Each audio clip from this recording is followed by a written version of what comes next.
வணக்கம். காலை பிரேக்ஃபாஸ்ட்டுக்கு பூரி பட்டாணி குருமா வைக்க போகிறோம். ராகி களி செய்ய போகிறேன். இப்போது இந்த பூரி குருமா வைக்கிறதுக்கு இப்போ நான் தாளிக்கிறேன். சோம்பு போட்டுக்கலாம். என்ன போட்டுக்கலாம்? சோம்பு, கறி மசாலா பட்டை போட்டுக்கலாம். இப்போ இஞ்சி போட்டுக்கலாம்.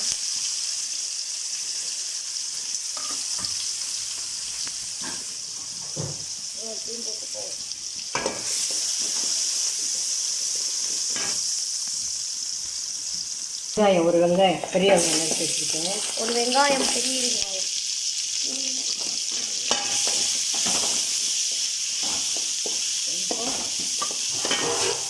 கருவேப்பிலை போட்டுக்கலாம்.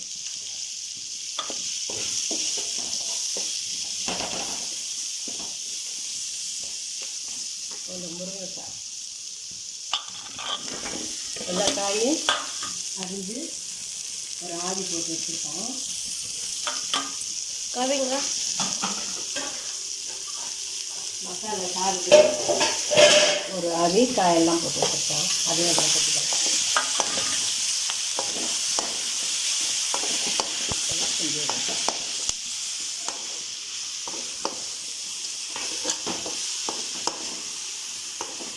கிண்டி விட்டுங்க, நாங்கள் அப்புறம் காமிக்கிறோம். இரு பயங்க மசாலா தூள் போடணும், உப்பு போட்டேன். ஒரு ஸ்பூனு மிளகாத்தூள், மிளகாத்தூள், சாம்பார் பொடி போட்டுக்குவோம்.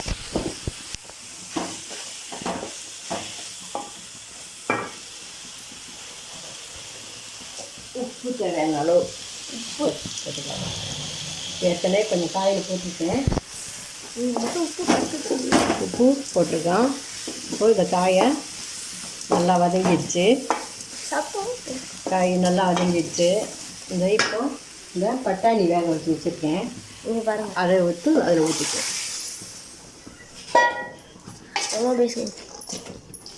எல்லாம் ஊற்றியாச்சு.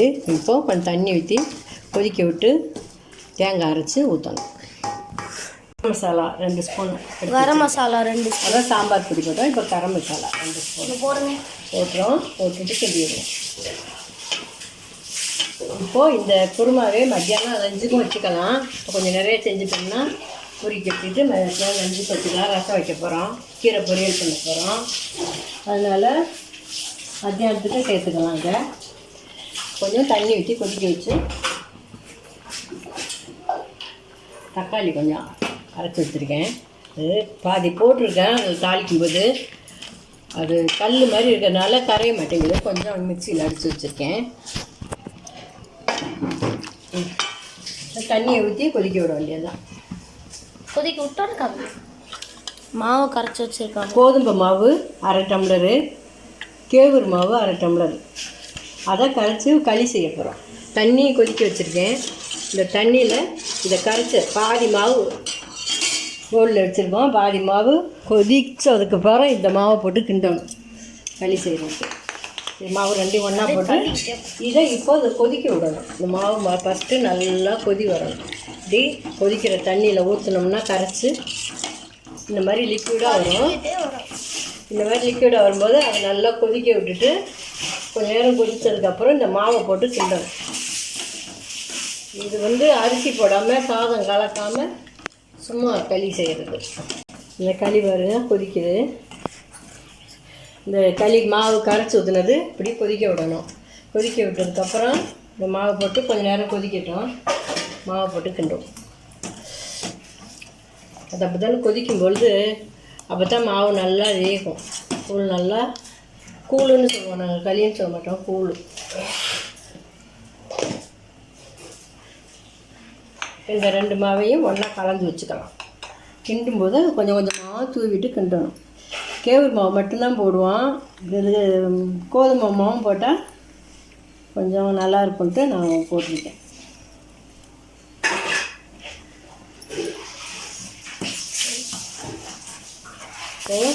குழம்பு கொதிச்சுக்கிட்டு இருக்கு. தேங்காய் அரைச்சி ஊற்றிட்டு இறக்கிடலாம்.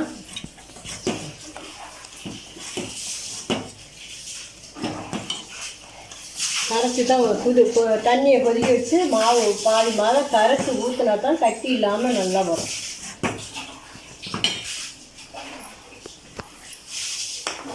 நாங்கள் பூரிக்கு மாவு பிசைஞ்சு வச்சுருக்கேன். பூரி இன்னைக்கு செய்ய போகிறோம்ல, பூரி செய்ய அதுக்கு மாவு பிசைஞ்சு வச்சுருக்கோம். பூரி போடும்போது மாவு கொஞ்சம் கொஞ்சமாக இப்படி தூவி தூவி கிண்டணும். கொஞ்சம் கொஞ்சமாக அப்படியே போய் கிண்டும்போது அந்த கட்டி இல்லாமல் நம்ம கிண்டணும். அதே ஊர்லெலாம் ஆப்பேன்னு வச்சுருப்போம், கொட்டாச்சியில் செஞ்சு அது நல்லா கிண்டுறதுக்கு நல்லாயிருக்கும். இந்த கரண்டியில் கிண்டுறது கொஞ்சம் கஷ்டமாக தான் இருக்கும். இப்படி கிண்டணும். இது தூவி தூவி இப்படி கிண்டினோம்னா திக்காகி வரும் அந்த கூழ். அது குழம்பு என்ன குழம்பு வேணாலும் நம்ம ஊற்றி சாப்பிட்லாம்.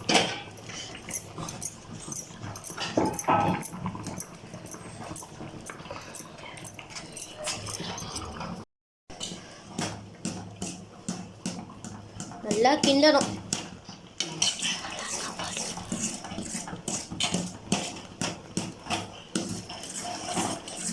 அது இப்போ பார்த்துட்டிங்கன்னா கிண்டி முடிச்சாச்சு. இன்னும் வேகணும். வேகணுமா? அடுப்பில் இப்போ தானே மாவு போட்டோம். இதுவும் ரெடி ஆகிட்டு இருக்கும். இப்போ தானே மாவு போட்டோம், மாவு நல்லா வேகணும்ல.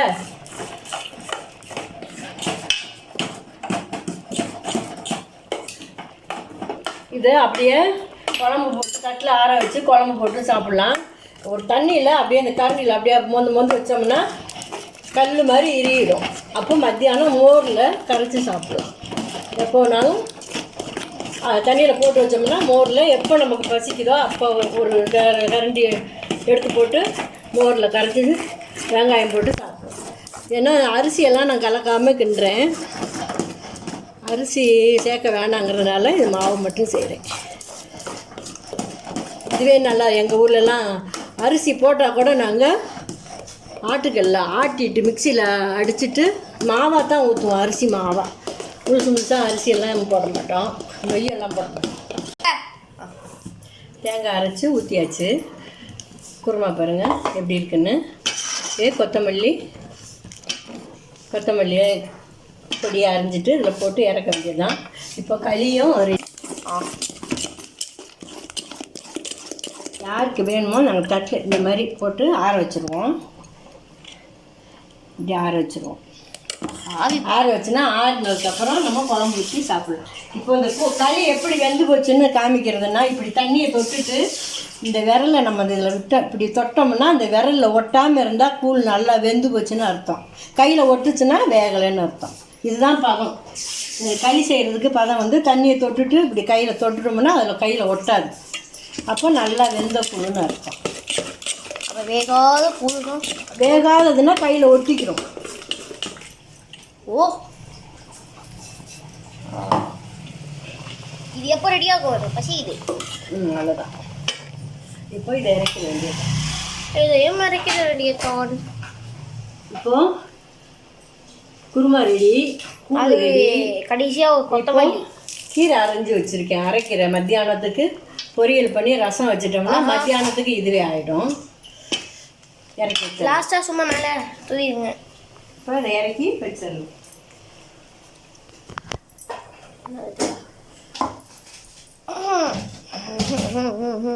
கூழோட ஷேப்பே பார்க்கவே செம்மையாக இருக்கு.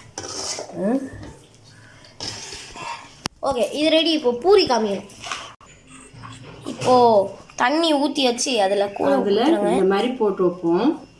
மத்தியானத்துக்கு அப்படியே கல்லாட்டம் உறைஞ்சி போயிடணும். இது எதுக்கு பண்ணுவாங்க? இது மத்தியானத்துக்கு மோரில் கரைச்சி சாப்பிட்லாம். அப்படியே தண்ணியில் போட்டு வச்சோம்னா கட்டியாக இறுகிடும். ஒரு கட்டியை எடுத்து அப்படியே மோரில் கரைச்சி நம்ம தேவைப்படும் போது சாப்பிட்டுக்கலாம். அவ்வளோதான், போதும். எண்ணெயும் காய்ந்து விட்டது. எண்ணெய் காஞ்சோடனே போடணும். எண்ணெய் காஞ்சிருக்கா? எண்ணெய் காஞ்சிருக்கும். போடுங்க. காஞ்சிருக்கும். நல்லா பொரிப்படுது. அருமையாக பொரிப்படுது. சூப்பராக பொரிப்படுது.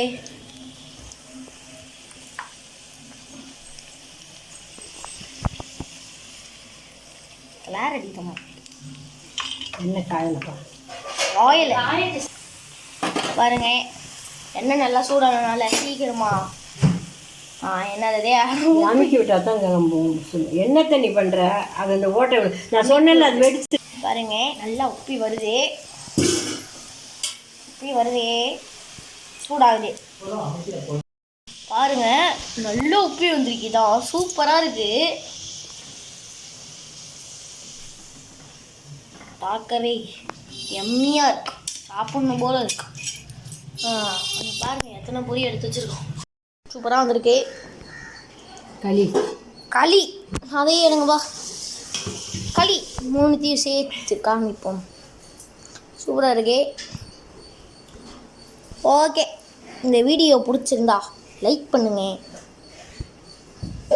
உங்கள் ஃப்ரெண்ட்ஸுக்கெல்லாம் ஷேர் பண்ணுங்க மறக்காமல் நம்ம சேனலை சப்ஸ்கிரைப் பண்ணுங்க இவங்களும் ஒரு வாட்டி சொல்லிடுவாங்க வாங்க சொல்கிறேங்க லைக் பண்ணுங்க ஷேர் பண்ணுங்க சப்ஸ்கிரைப் பண்ணுங்க தொடர்ந்து நான் வீடியோ போடுறோம் பாருங்க ஓகே இதோட இந்த வீடியோ முடிச்சுக்கிறோம் பாய்